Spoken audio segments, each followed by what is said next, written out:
जब आँखों में अरमान लिया, तब आँखों में अरमान लिया, मंजिल को अपना मान लिया, तब मुश्किल क्या आसा क्या, जब ठान लिया तो ठान लिया। दोस्तों आप सभी का स्वागत है दिल से दिल तक की इस क्लास में। आज की इस वीडियो के अंदर दोस्तों हम डिस्कस करने वाले हैं क्लास 8 के बारे में। क्लास 7 तक के वीडियो हमने ऑलरेडी बना दिए हैं, एक एक पार्ट करके सारे वीडियोस देख लीजिए। आज हम पार्ट 8 डिस्कस करने वाले हैं और इस वीडियो के अंदर हम बहुत ही खूबसूरत कॉन्सेप्ट को सीखने की कोशिश करेंगे।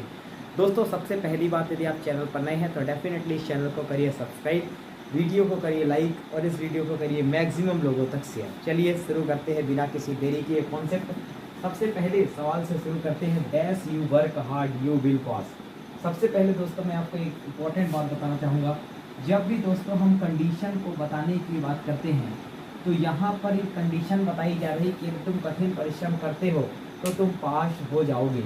इसका मतलब कंडीशन, जब भी हम कंडीशन की बात करते हैं तो कंडीशन को बताने के लिए दोस्तों हम इफ का प्रयोग करते हैं। लेकिन एक बात का विशेष ध्यान रखेंगे दोस्तों, जिस भी सेंटेंस में कंडीशन बताई जाएगी तो कंडीशन के साथ आपको रिजल्ट भी बताया जाएगा, कंडीशन के साथ आपको रिजल्ट भी देखने को मिलेगा।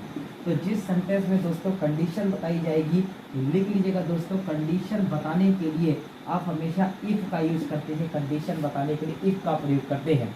तो हमने कहा कंडीशन के साथ साथ रिजल्ट बताया जाना बेहद इंपॉर्टेंट है। तो यहाँ पर कंडीशन क्या बताई जा रही है, यदि तुम कठिन परिश्रम करते हो तो तुम पास हो जाओगे। तो पास होना क्या है, एक रिजल्ट है, और कठिन परिश्रम क्या है, कंडीशन है। तो कंडीशन के साथ साथ आपको हमेशा रिजल्ट मिलेगा। इस आप ध्यान रखिएगा कि जब भी हम कंडीशन की बात करेंगे तो कंडीशन के साथ रिजल्ट मिलेगा। और यहाँ पर मेजर यूज ये है कि कंडीशन को बताने के लिए आप किसका प्रयोग करेंगे, इफ का प्रयोग करेंगे। यहाँ पर कंडीशन भी बताई जाएगी तो इफ आएगा। अगला सवाल, आई प्रेफर कॉफी डैश की। बहुत इंपॉर्टेंट क्वेश्चन है दोस्तों। जब भी हम बात करते हैं इस शब्द प्रेफर की, ठीक है, जब भी हम बात करते हैं दोस्तों जूनियर की, जब भी हम बात करते हैं दोस्तों सीनियर की, जब भी हम बात करते हैं दोस्तों इंफीरियर की, या फिर हम बात करते हैं प्रायर की, या फिर हम बात करते हैं सुपीरियर की, या फिर हम बात करते हैं सुपीरियर की, या फिर हम बात करते हैं इंटीरियर की, तो दोस्तों ध्यान रखिएगा इनके साथ आपको हमेशा टू लगाना है, देन का यूज नहीं करना है। बहुत इंपॉर्टेंट क्वेश्चन पूछा जाता है, यानी प्रेफर के साथ कंपैरिजन करने के लिए, तुलना करने के लिए प्रेफर के साथ आप किसका प्रयोग करेंगे, टू का प्रयोग करेंगे। तो यहाँ पर प्रेफर के साथ टू आएगा। ये क्वेश्चन बोर्ड परीक्षा में काफ़ी बार पूछा गया। अगला सवाल, the patient had died dash the doctor arrived until और बिफोर। मतलब कि डॉक्टर के आने के पहले रोगी मर चुका था। तो यहाँ पर आप मीनिंग देखिए, किसकी मीनिंग आ रही है, यहाँ पर मीनिंग आ रही है बिफोर की, यानी बिफोर यानी पहले। यानी मैं कह सकता हूँ कि डॉक्टर के आने के पहले रोगी मर चुका था। तो इसका राइट आंसर क्या होगा दोस्तों, बिफोर होगा। तो यहाँ पर आप लिख सकते हैं बिफोर। अगले क्वेश्चन की तरफ चलते हैं अपन लोग। अगला क्वेश्चन कह रहा है, Bhopal is larger dash Gwalior.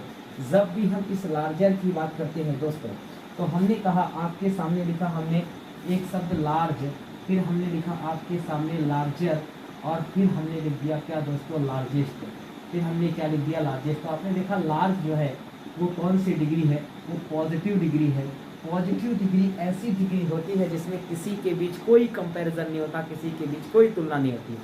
जब भी हम कंपैरेटिव डिग्री की बात करते हैं तो कंपैरेटिव डिग्री जो है वो दो के बीच कंपैरिजन को शो करती है, ये हमेशा दो के बीच तुलना को बताती है।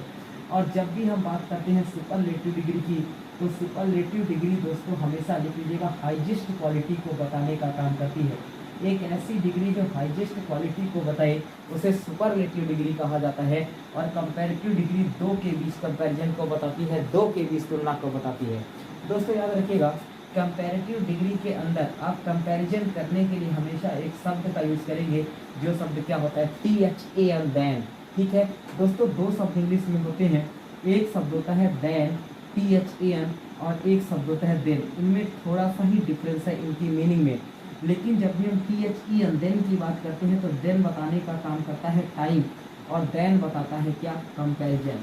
तो मैं उम्मीद करता हूँ दोस्तों आप ये बात समझ गए होंगे। इसका राइट आंसर क्या होगा, लार्जर देन ग्वालियर। तो Bhopal is larger than Gwalior, you can say. ठीक है, चलिए यहाँ पर आप कह सकते हैं ये भोपाल है ग्वालियर से ज़्यादा बड़ा है। अगला, we were making kites when father. दोस्तों यदि आप ध्यान रखिएगा, इंग्लिश में कभी भी एक सेंटेंस यदि पास्ट में हो तो आने वाला दूसरा सेंटेंस भी किस में होगा, पास्ट में होगा। और दोस्तों जितनी भी वर्ब की सेकंड फॉर्म की वर्ब है वो हमेशा आपको पास्ट में दिखाई देंगी। तो जो वर्ब की सेकंड फॉर्म होती है ना वो पास्ट टेंस में आपको देखने को मिलती है, इस बात का ध्यान रखिएगा। तो यहाँ पर लिखा वर, और वर कौन से टेंस की हेल्पिंग वर्ब है दोस्तों? वर के साथ यदि ING आ जाए तो ये पास्ट कॉन्टिन्यूअस को बताती है, यानी वर जो है ये पास्ट को शो करती है। तो पास्ट को शो करने के लिए पास्ट की हेल्पिंग वर्ब भी आनी चाहिए।